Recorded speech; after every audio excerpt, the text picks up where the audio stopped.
Qu'est-ce que la censure? Alors, la censure, Marx a répondu, mais pas que Marx, Rosa Luxembourg, Simone Veil, Orwell. Les penseurs de la radicalité ouvrière la plus radicale, Simone Veil à Barcelone, Orwell à Barcelone, Rosa Luxembourg assassinée à Berlin par la social-démocratie en 1918, Marx, dans toutes les projections radicales, ont répondu « La censure est par essence ce qui dissimule le faux omniprésent ». Rosa Luxembourg dit « La pensée radicale est une pensée qui s'interdit de censurer, même ce qui lui est le plus radicalement contradictoire, parce qu'elle sait que pour démontrer le vrai, il ne faut pas censurer, mais qu'il faut déployer le vrai, et qu'il n'y a censure que là où le vrai est incapable de se déployer. » Et Simone Veil, dans l'enracinement, qui nous a rappelé à de multiples reprises, pour toutes les guerres, pour tous les temps, que toute vérité officielle est par essence une imposture. La vérité officielle est toujours et par essence, dans la dialectique des forces productives de l'aliénation, le moment où le faux interdit au vrai de se manifester. Et rappelons-nous Orwell, 1984, le ministère de la vérité. La vérité dépend d'un ministère. Elle dépend de l'État.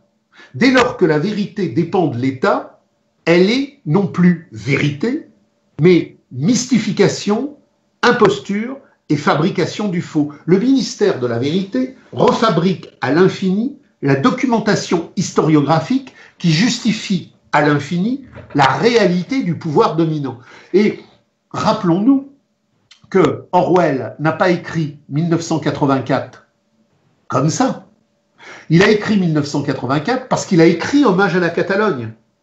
Il a vu à Barcelone le camp antifasciste. Le camp antifasciste. C'est le camp antifasciste à Barcelone en 1937 qui a massacré les barricadiers. C'est le camp de la dictature démocratico-républicaine antifasciste qui a mis en prison les prolétaires insoumis de la CNT qui désobéissaient à leur ministre-chef de la CNT, qui a fait assassiner les poumistes, qui a fait assassiner les anarchistes radicaux Berberi et Berneri. Bref, 1984, c'est pas un roman de science-fiction qui surgit de la tête de M. Orwell. C'est Orwell, comme Simone Veil, comme tous les groupes radicaux, Bilan, l'Union communiste, qui ont vécu 37 à Barcelone, qui ont compris que la démocratie, les staliniens, ensemble, dans la gigantesque organisation de cette orchestration antifasciste qui allait mobiliser le prolétariat pour le grand massacre de 39-45, produisait l'épisode le plus absolument totalitaire et sanglant de toute l'histoire de l'humanité. Donc 45, le tribunal de Nuremberg, reprenons Simone Veil et reprenons Karl Marx. L'État est notre ennemi. L'État est une pourriture capitaliste. L'État est par essence l'oppression du mensonge sur la vie. L'État, en 45, met en marche une production de vérité officielle, mais dans le cadre de la lutte de classe. Qu'est-ce que nous dit Marx? Marx, dans le texte de 1842, nous dit « La censure est par essence mensonge ». Mais ce n'est pas un mensonge parce qu'il y a des gens qui mentent. C'est un mensonge de classe. La censure est toujours un mensonge de classe. Donc, à partir du moment où de vérité officielle devient une vérité obligatoire, et que cette vérité obligatoire est interdite de discussion, elle avoue par là même qu'elle est incapable de discuter. Et vous me posiez la question de Robert Faurisson. On a voulu faire taire Robert Faurisson parce qu'on ne pouvait pas répondre à Robert Faurisson. Et c'est ce que dit Marx. C'est pas vous, moi, ou même Pierre Guillaume qui, dans la radicalité offensive des luttes de classe qui menaient de 68 aux années 80, a épaulé le droit pour Robert Faurisson de parler. Pierre Guillaume, les luttes de classe, Karl Marx, Rosa Luxembourg, c'est une désignation offensive de lutte de classe. Et aujourd'hui, du CRIF à l'ultra-gauche, la vérité officielle de 45 est la même. Comment est-ce possible, nous dit Marx? Comment est-ce possible? L'État étant par essence l'ordre du mensonge. L'État est l'ordre du mensonge dans les usines. Il est l'ordre du mensonge par rapport au réchauffement climatique. Il est l'ordre du mensonge par rapport au fiole de Colin Powell à l'ONU. L'État n'est pas quelque chose comme ça qui ment de temps en temps. L'État est par essence le mensonge absolu de toutes les réalités absolument reconverties, comme le dit Marx dans les manuscrits de 44, dans une inversion absolue. Comment se fait-il que, suite à ce que Faurisson a dit, ou ce que Faurisson a voulu ouvrir comme débat, on ait eu comme unique réponse la loi Fabius-Guessot. On a produit une loi, la loi Fabius-Guessot, uniquement pour interdire à ce que Faurisson puisse, sur la place publique, poser les questions qu'il voulait poser. Mais Marx dit, mais vous êtes complètement tarés. Si la réalité est réelle, si la vérité est vraie, elle supporte tous les débats, des plus grandioses aux plus ridicules. Donc, la question que vous m'avez posée, mais Marx y répond. Marx dit, et n'oubliez jamais que la devise de Marx, c'est douter de tout. La devise de Marx, c'est douter de tout. La devise de Rosa Luxembourg, c'est la liberté de penser n'a de sens que si elle s'offre à celui qui pense radicalement autrement.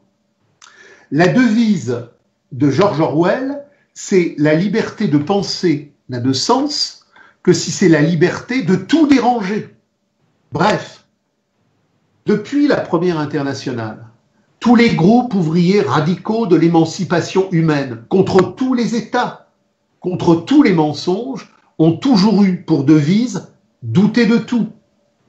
À bas toute interdiction. Je rappelle que les comités ouvriers radicaux de 68 se sont battus sur la base du « il est interdit d'interdire ».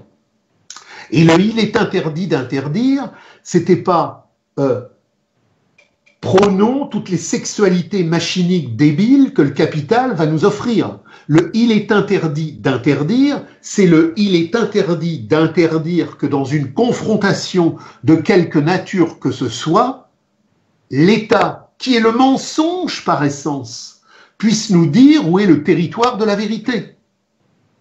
Donc, votre question, elle est très simple.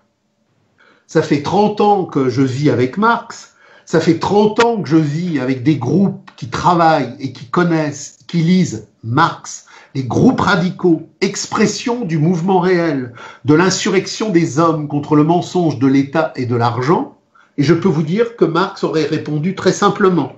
Marx aurait dit, vous voyez, j'en appelle à votre intelligence.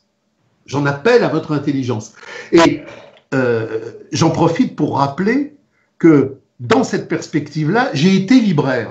J'ai été libraire et j'ai été libraire dans une grande librairie. Quand il y avait le procès Barbie ou quand il y avait le procès Touvier, je considérais que les gens qui venaient dans ma librairie étaient des gens d'intelligence, que c'était des adultes, que c'était des esprits affinés. Je ne suis pas un flic. Je ne suis pas un flic de la pensée. Je suis un homme de l'ouverture absolue. Donc, je me rappelle, il y avait le procès Touvier à Versailles et je mettais en pile dans ma librairie le livre des partis civils et le livre de Trémollet de Villers qui était l'avocat de Touvier. Et je disais aux gens qui venaient dans ma librairie, moi je ne suis pas un flic et j'ai confiance en votre intelligence. La censure d'État vous prend pour des cons. Et comme la censure d'État vous prend pour des cons, elle n'a pas confiance en votre intelligence. Donc elle vous dit où vous devez aller.